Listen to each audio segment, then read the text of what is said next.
அல்லாஹ் நிகழ்த்துகிற அற்புதத்தில் கேள்வி கேட்க வேண்டிய அவசியமே இல்லை. பொதுவாக இன்னைக்கு அறிவியல் உலகத்தில் குர்ஆனிலே சொல்லப்படுகிற மோஜிசா உட்பட எல்லாத்தையும் கேள்விக்கு உட்படுத்துகிறாங்க. அது எப்படி நடந்திருக்குமா, இது எப்படி சாத்தியமா, அவ்வளோ தூரத்துக்கு அவர் போயிருப்பாரா, இவ்வளோ உயரத்துக்கு பறந்திருப்பாரா?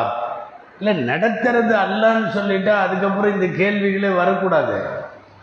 அதாவது அறிவியல் வளர்ச்சியும் இணையதள வளர்ச்சியும் ஒருபோதும் நாம் கொண்டிருக்கிற ஈமானையோ ஆன்மீகத்தையோ சேதப்படுத்திடக்கூடாது.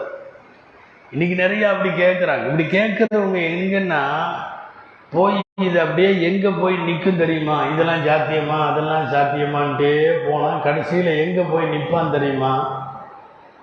அந்த மூசாட்ட அவங்க கூட்டத்தினர்கள் கொஞ்சம் கொஞ்சமாக அதை கேட்டு இதை கேட்டு கடைசியில் கேட்டான், அரினல்லாஹ ஜஹரா, கொஞ்சம் அல்லாவை காட்டுங்க பார்த்துட்றோன்னா.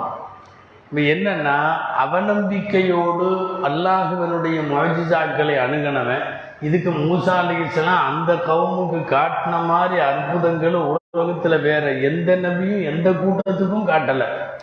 அவ்வளவு அற்புதங்களுக்கு பின்னாடி இது முடியுமா, அது சாத்தியமா, வானத்திலிருந்து தட்டு வருமா, வானத்திலிருந்து உணவு வருமா, பொரிச்ச கோழி வருமா, எல்லாம் கேட்டு கேட்டு கேட்டு ஒரு கட்டத்தில் என்ன ஆயிட்டான்னா, கொஞ்சம் அவனையும் காட்டிடுறேன் பார்த்துட்றேன், ஃபினிஷ் பண்ணிடலாமல்ல அப்படின்னு. அப்போ தான் அல்லாஹ் தூர் மலையவே இறக்கி விட்டான். பூராத்தையும் அப்படி மலை கீழே இறங்கி என்ன சொல்கிறேன்னா தௌபா தௌபான்ட்டான், மழை போயிடுச்சு.